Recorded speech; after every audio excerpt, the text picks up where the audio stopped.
Whitesides here. This is a DW Collector Series maple kit. It is quite pleasant to play. It is a bit of a niche kit, and DW is a niche sound.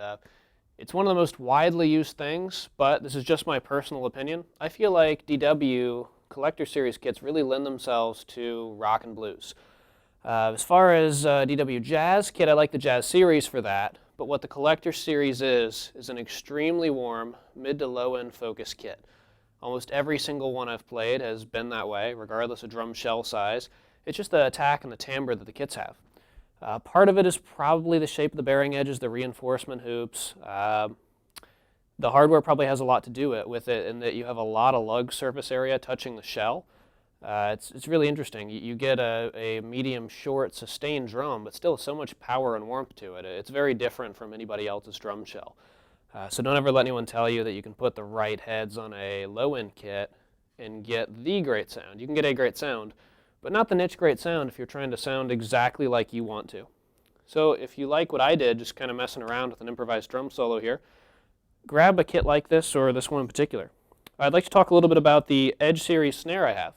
This one, and you can see more about it on our eBay listing for the kit, it has sliders so you can open and close the vents in the top and bottom, which I did at the beginning of the video. It's also got the 3-setting butt plate, so you can change the tension on the snare wires really rapidly. So you'll notice I went from wide open to super tight and choked, back to wide open on the snare, depending on what I was playing and what I was kind of feeling at the time. It's kind of cool if you want to do a lot of press rolly stuff and a bluesy shuffle. You can open the snare wide up and loosen the snare wire, so it's just not all snap. But when you're going for that rock and roll pop and you want that thunder crack when you're doing a rim shot, you can flip that snare switch on so that your snare is a little tighter and get that, and then really let the drum heads do all the work instead of the snare wires. Super cool. This is one of the most innovative snares I've ever seen, and it's got a really nice quiet snare switch for on and off. It's very well designed in that regard, and it's very beautiful. I'm in love with this snare drum.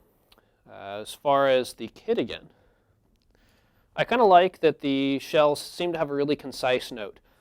I hadn't done a video on a DW kit before, and I've only played on 3 or 4 other Collector Series kits and 1 Jazz Series kit, so I'm kind of new to DW, whereas I've played every series configuration and line of everyone else's drums that we carry. One of my initial opinions about them, other than what I've said already, is that they're very reliable drums, and each drum has a very pitch-specific tuning range. So tuning your DW drums, you can either get a great sound out of them if you tune them really well, but they're not very forgiving when they're out of tune.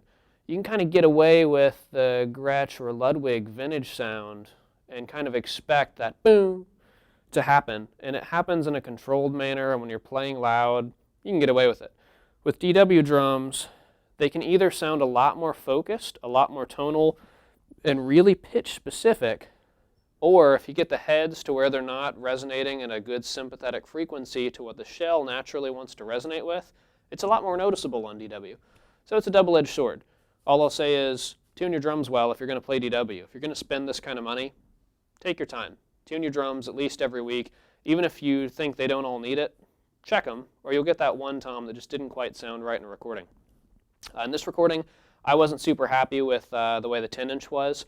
I just played with these a little bit. These are fresh heads out of the box, and they probably need a little bit of stretching, a little bit of pushing on the drums before I played on them. We were just short on time today, so I didn't get a chance to do that, and I felt like this was down-tuned in this region as I was hitting on the drum. Otherwise, the drums were pretty solid right out of the box. I love that the bass drum comes with a pillow. I really like the mounting features. These 2 mounts do come with the kit, and they're really, really robust, nice mounts. They're very durable, very sturdy, and very adjustable. And they look great with this Virgin bass drum. The bass drum has a lot of warmth. I feel like it is kind of tight and punchy, very short sustain. I'm glad they didn't shorten it up by putting a tom mount. Usually having extra hardware on the bass drum will kind of shorten the shell's sustain a little bit and kill a bit of the warmth. And that's a really cool feature of that particular drum.